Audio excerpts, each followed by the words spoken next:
Welcome to African Folktales by Chopi, where the ancient wisdom of Africa comes alive through powerful stories passed down from our ancestors. Here you'll meet clever tortoises, mighty warriors, magical spirits, and lessons that still speak to us today. So grab a seat, open your ears, and let your imagination run wild. This is more than just storytelling. It's a journey into the heart of Africa. Let's begin. The sun was hot that afternoon as Miss Edna stood in front of her father's mansion. Her shiny red car was parked outside. She wore big sunglasses and held her phone tightly. Everyone in the neighborhood looked at her with quiet eyes. They all knew who she was, the girl who owned everything. Her father had been a wealthy man. He owned houses, cars, and many big businesses in and outside the country. But now he was gone. So was her mother. They both died in a car accident when Edna was just 16. Before they died, her parents warned her many times of her bad lifestyle. "Edna, don't waste money. Don't treat people badly," her mother would say. "Life is not always sweet. Be kind, stay humble," her father always reminded her. But Edna never listened. Now, at just 18, she had more money than she could ever spend. She bought clothes from other countries, flew to parties in private jets, and never said thank you to her workers. Back at home, she called out to her, "Clean the house now. Can't you see dust on the table?" She shouted at her housemaid Ada. Ada was just 35, quiet and gentle. She had worked for Edna's family since she was a child. She stayed because she promised Edna's mother she would look after her. But Edna treated her like trash. One night, Edna threw a big party. Music was loud, drinks were flowing, and people danced until morning. After the party, Ada came to her. "Miss Edna, please, your father's lawyer called. He said he needs to speak with you. Tell him I'm busy. Can't he see I'm living my life?" Edna said, rolling her eyes. Ada frowned. Something felt strange about that call. Why was the lawyer calling again? What was he trying to say? A storm was coming, and Edna had no idea.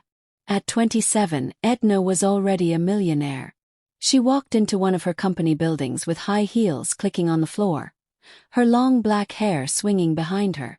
Everyone stood up as she passed. Some smiled, others kept their heads down. "Good morning, Miss Edna," her manager said. "Don't waste my time."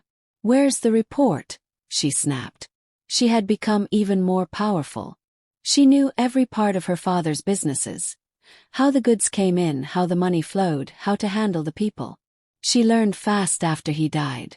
But she also became colder. Edna didn't care about anyone's feelings. If someone made a mistake, they were fired.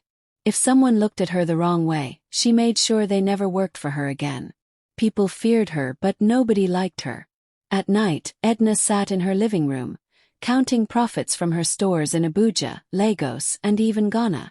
She sipped from a glass of juice and smiled at her numbers. "I don't need anyone. I made it on my own," she whispered proudly.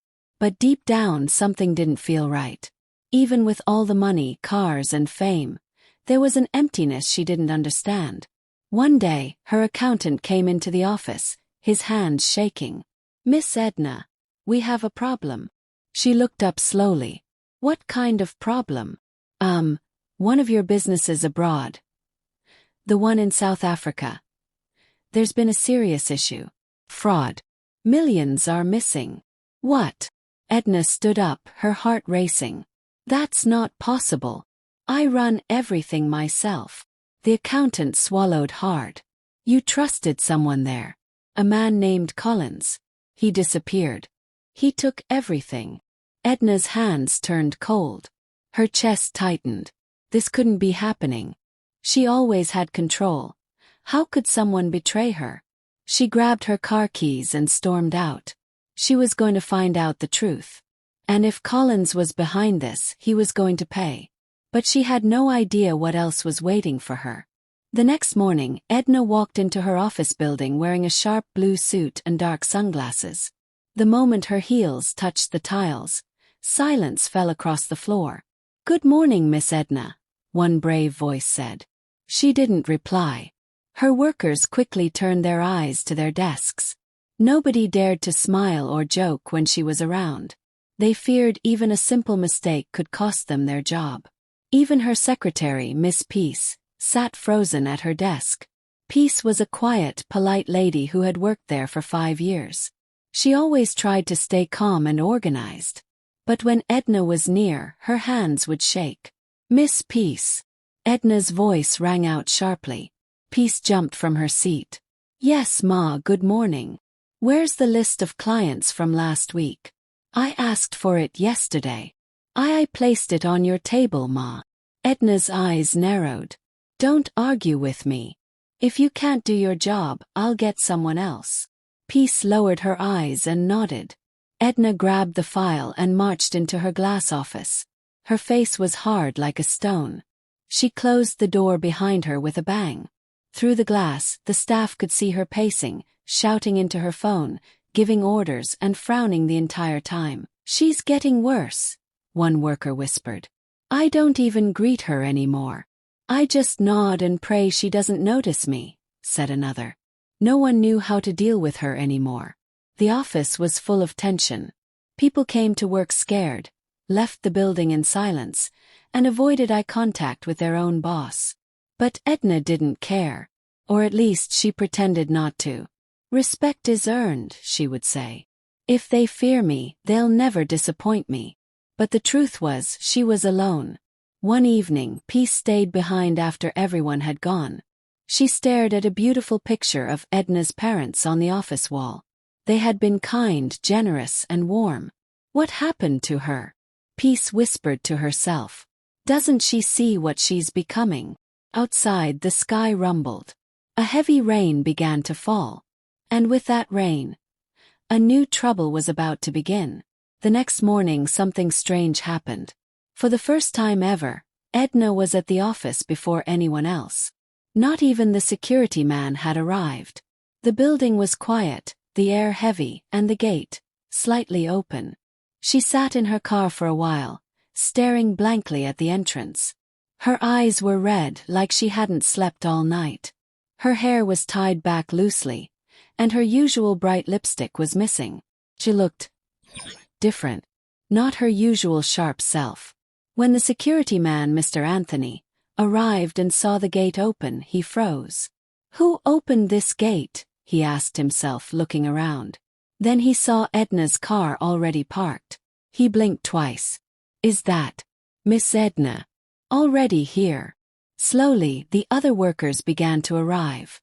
They whispered as they stepped through the half-open gate. "Why is the gate like this? Did someone break in? What's going on?"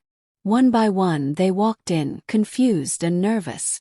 As they climbed the stairs and reached the office floor, they saw her, Miss Edna, standing by the window watching them. Her arms were folded. Her eyes were sharp.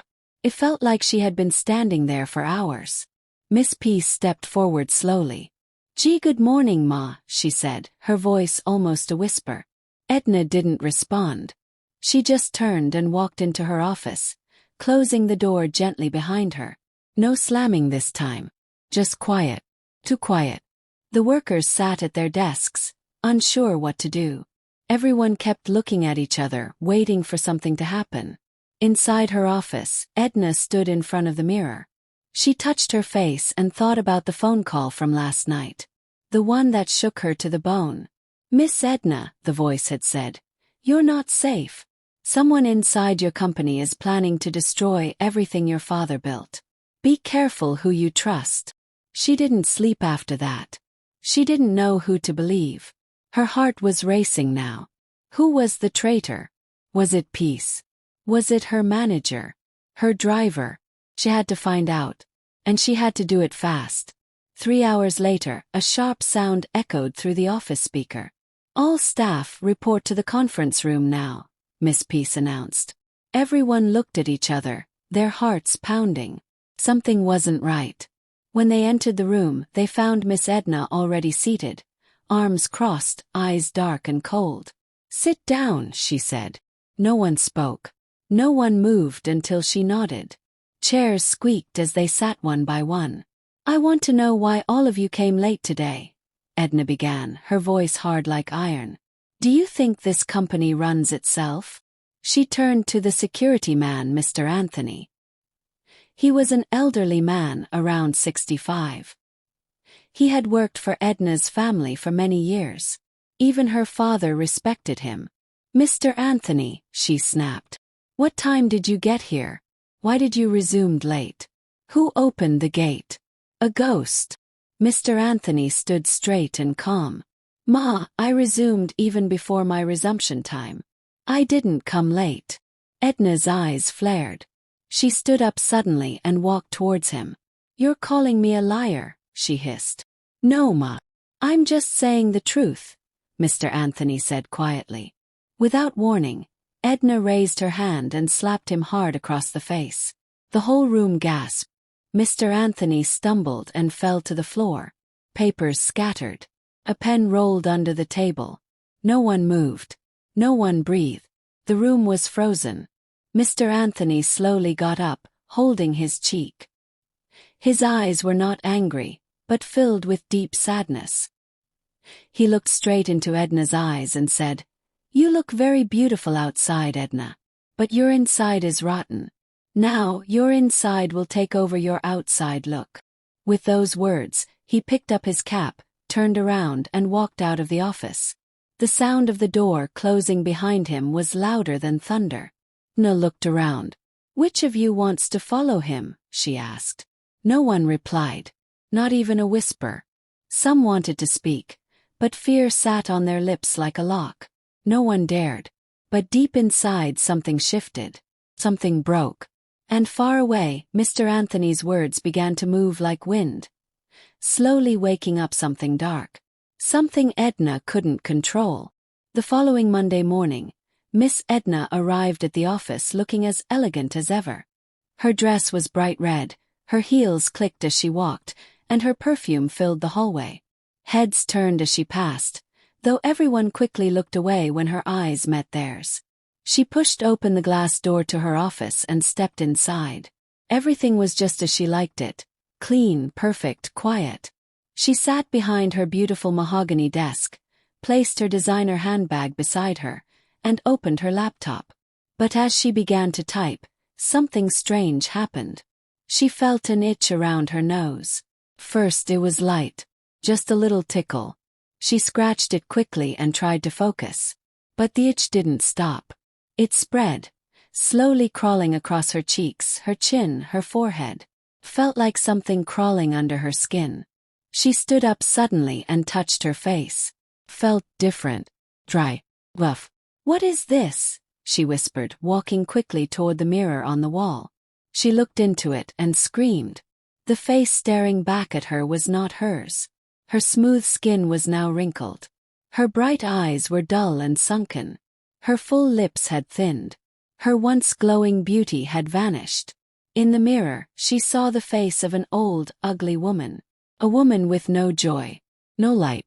She stumbled back, her heels clicking wildly against the floor. "No, no, no," she cried, grabbing her cheeks. "This is not real. It's a dream." She picked up her powder and tried to rub it on, but the more she rubbed, the uglier it became. Her fingernails became longer than normal, and her long beautiful hair twisted on her head, looking very dirty. Her breath quickened. She fell to her knees. "What is happening to me?" she whispered. Outside the office, her workers heard her scream, but no one moved. They were too afraid to enter. Miss Peace came close to the door, heart pounding. "Miss Edna, are you okay?" But there was no answer. Inside the room, Edna stared at her reflection, still that ugly wrinkled face, tears running down her cheeks. Then a voice echoed in her mind. "Now your inside will take over your outside look." Mr. Anthony's words. Her heart sank. Was this a curse? Or was it her own doing? Miss Peace stood outside the office door, her hand shaking on the handle. She could still hear Miss Edna crying softly inside. Something wasn't right. But no one else dared to move. After a moment, Peace took a deep breath and whispered to herself, "God, please help me." Then she pushed the door open. What she saw made her freeze. "Jesus Christ," she shouted, stepping back. Her scream echoed through the hallway like thunder. The entire office jumped. Phones dropped. Pens stopped writing. The staff didn't wait. They all ran toward the sound, hearts beating fast. One after another they pushed into the office. And then they saw her. Edna was sitting on the floor, her head down, hands covering her face. But even with her hands they could all see it. Her face. Her once beautiful, glowing face had changed. It was now wrinkled, rough, and ghostly pale. Her eyes looked hollow, her lips cracked. It didn't even look like her anymore. "Oh no!" the manager gasped, putting a hand over his mouth. What happened to her?" someone else asked. But no one had an answer. Miss Peace stepped forward slowly. "Ma, it's me, Peace. What's wrong?" Edna raised her eyes. They were filled with pain and fear. "I don't know," she whispered. "I don't know what's happening to me." Everyone looked at each other. Whispers filled the room. She deserved that, one of her staff whispered. "Is it a sickness? Did she get attacked? Is it spiritual? Should we call a doctor?" "No," Peace said gently. "Not a doctor, we need help. Real help." But Edna didn't want to hear any of it. She stood up shakily, holding the edge of her desk. "Everybody out," she shouted, but her voice cracked. It was no longer strong and bold. Sounded weak. Still, everyone quickly left the office, the fear in their eyes greater than before. Only Peace remained, standing by the door, watching her boss, once the most feared woman in the building, now trembling like a frightened child. Something terrible had started. And it wasn't going to end easily. Miss Edna sat alone in her office. Her face still looked old and strange. No amount of makeup could hide it. Her beauty was gone, and so was the fear people once had for her. She stared at her reflection in the mirror. Her heart was heavy. For the first time in her life, she felt something she had never felt before: shame. Tears rolled down her wrinkled cheeks. Not tears of anger. Not tears of pride. Just soft, painful tears. "I treated them badly," she whispered to herself. "I shouted, I insulted. I hit a man who served my father with love." Her shoulders shook as she cried harder. That afternoon she pressed the intercom. "Miss Peace, call everyone to the conference room." A few minutes later, the staff gathered again. This time the air was different. No shouting. No anger. Just silence and curiosity. When Edna walked in, they were shocked. Her shoulders were slouched. Her voice was quiet. She stood in front of them and took a deep breath. "I want to say something, and I want you to listen, please." Everyone watched. Even Peace looked surprised. "I've been proud and mean," Edna began. "I thought having money meant I was better than everyone else. But I was wrong." Few people shifted in their seats. "I'm sorry," she said, her voice breaking. "To all of you. For every unkind word. For every time I looked down on you. For what I did to Mr. Anthony." Gasps filled the room. "I don't know what's happening to me," she continued, touching her face. "But I believe this change is a result of what I've done. Maybe it's a punishment. Maybe it's a wake-up call." Nobody spoke. Then slowly Peace stood up. She walked to Edna and gently placed her hand on her shoulder. "I forgive you, Ma," she said softly. "And I believe others will too." One by one the other staff stood up. Some nodded. Some gave small smiles. Some even had tears in their eyes. Edna smiled weakly, wiping her face. That night, as she sat in front of her mirror again, something strange happened. Her face didn't look as old anymore. A few lines had faded. Her eyes looked brighter. Hope was returning. Not just to her face, but to her heart. The next morning, Miss Edna woke up before sunrise. She walked to her mirror, holding her breath. Her face had changed again. The deep wrinkles were almost gone. Her skin looked fresher. Her eyes were no longer hollow. They had a soft glow, like sunlight breaking through clouds.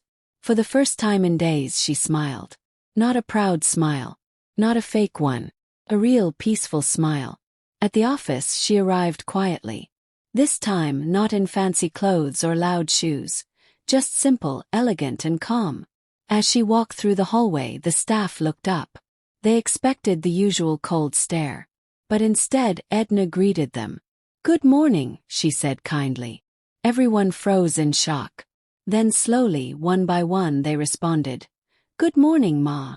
When she reached her office, she found a small gift on her desk. It was a card. She opened it. Inside, the words were written in neat handwriting. "We see the new you. Thank you for changing." It was signed, "From all your staff." Tears welled up in Edna's eyes again, but this time they were happy tears. Later that day, she gathered everyone in the conference room again. This time there was laughter, even a few jokes. She promised better working conditions, higher salaries, free lunch on Fridays, and respect, most of all respect. The staff couldn't believe it. The office that once felt like a prison was now filled with light. As weeks passed, Edna's face continued to heal. It didn't return to the exact same beauty she once had, but something even better took its place. A gentle, graceful glow that came from inside her. She became a boss everyone admired. Not because of fear, but because of love. And when people asked, "What changed Miss Edna?" her staff would smile and say, "She found her true beauty, not on the outside but in her heart." And so, the company grew, the people were happy, and Miss Edna's story became one of true change, second chances, and the power of kindness. Thank you for being a part of this journey. Leave your comment below, and make sure you turn on the notification bell to be notified when I upload another heart-touching story like this one.